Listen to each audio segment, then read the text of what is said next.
ভারতীয় উপমহাদেশের ইতিহাসে আয়ুর্বেদ শাস্ত্রের অন্যতম একটি গ্রন্থের নাম হচ্ছে চরক সংহিতা।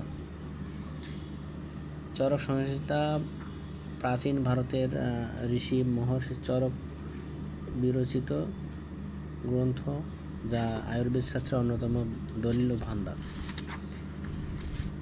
চরক সংহিতায় আমরা দেখব যে গরুর মাংসর ব্যাপারে কিছু বলা হয়েছে কিনা, যে গরুর মাংস, গরু খাওয়ার ব্যাপারে কোনো কিছু বলা হয়েছে। দেখুন, এটা চরক সংহিতা, মহর্ষি চরক বিরচিত চরক সংহিতার প্রথম খণ্ড। বঙ্গানুবাদ করেছেন কবিরাজ যশোদানন্দন সরকার, সম্পাদনা বৈদাচার্য কালীকিঙ্কর সেন শর্মা, আয়ুর্বেদাচার্য সত্যশেখর ভট্টাচার্য। প্রকাশনা আছে দীপায়ন, কেশবচন্দ্র সেন স্ট্রিট, কলকাতা থেকে প্রকাশিত। যে সমরেশ সাহা প্রসাদ, দীপায়ন থেকে, কলকাতা থেকে চরক সংহিতাটি প্রকাশিত হয়েছে। চরক সংহিতার প্রথমে একদম শুরুর দিকে মেডিকেল সার্টিফাইড যে পথ্য খাবারের আলোচনা করা হয়েছে। এর দেখুন, এই যে 28টি জুবার্গ বর্ণন, অর্থাৎ 28 মেডিকেটেড গ্রোয়েলস, অর্থাৎ 28টি মেডিকেল সমর্থিত পথ্য। তার মধ্যে দেখুন, সে পথ্য নাম্বার আছে 23 নম্বর পথ্যে কী বলেছে, দেখুন স্পষ্ট, গোমাংস রসের সহিত সিদ্ধ জুবার্গ দারিম রসের সহযোগে অম্লীকৃত হইলে বিষম জ্বর নাশ করে।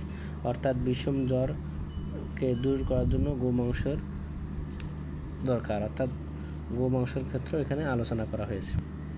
তারপরে 37তম পৃষ্ঠায় চরক সংহিতা সূত্রস্থানের 37তম অধ্যায়ে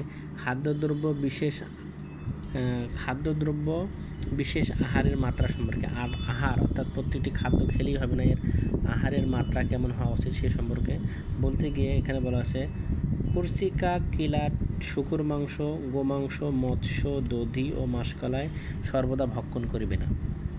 অর্থাৎ এগুলো গরুপাক খাবার হিসাবে পরিগণিত হিসাবে এগুলো সর্বদাই ভক্ষণ করবে না, অর্থাৎ মাঝে মধ্যে খাবে। তার মধ্যে সর্বদা ভক্ষণের দ্বারা বোঝা যায় যে এগুলো সর্বদা খেলে গরুপাক ক্ষতি করতে পারে, কিন্তু সর্বদা না খেয়ে পরিমিত হারে খাওয়া লাগবে। তাহলে কী কী খাওয়ার বলা হচ্ছে, এখান থেকে বোঝা যাচ্ছে যে গোমাংস, মৎস্য, দধি। তাই এখানে সর্বদাই ভক্ষণ করিবে না অর্থাৎ যদি বোঝা যায় খাবেই না, তাহলে তো এখানে গোমাংসের পরে তো মৎস্য উল্লেখ রয়েছে। মৎস্য মানে মাছ, সর্বদাই তো মাছ খাওয়াটা আমরাও জানি, মাছ খাওয়া সর্বদা ক্ষতিকর।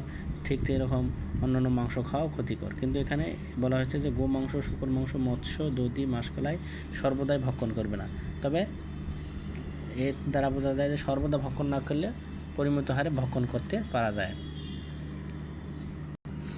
তারপরে আসুন চরক সংহিতার সূত্র স্থানের 107 নম্বর পৃষ্ঠা স্নেহপান বিধিসমূহ, অর্থাৎ স্নেহপান বিধিসমূহের আলোচনায় এখানে দেখুন কি লিখেছে।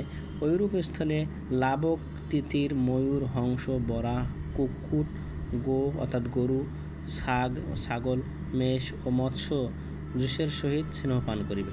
অর্থাৎ স্নেহপানের যে বিধানটা রয়েছে, এখানে কী কী প্রাণীর মাংসের কথা বলা হয়েছে, লাবক, তিতির, ময়ূর, হংস, বরা, কুক্কুট, গরু, ছাগল, মেষ ইত্যাদির জুবার্গের সহিত স্নেহ পান করবে।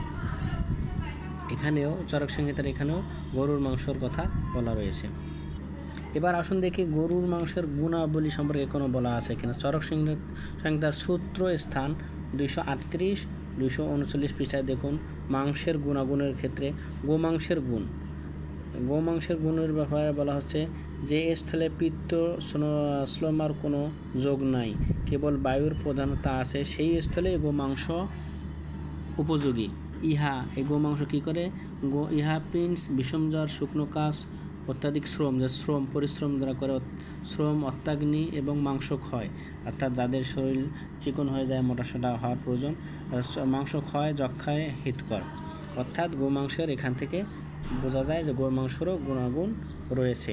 অর্থাৎ আয়ুর্বেদ শাস্ত্রের চরক সংহিতা থেকে আমরা জানতে পারলাম যে গোমাংস খাওয়া বিধান রয়েছে এবং গোমাংস অবশ্যই হিতকর, এবং এটা বিভিন্ন রোগশোক বালাইয়ে এবং শক্ত পরিশ্রমে এবং মাংস যাদের বৃদ্ধি করার প্রয়োজন তারা গোমাংস খেতে পারে।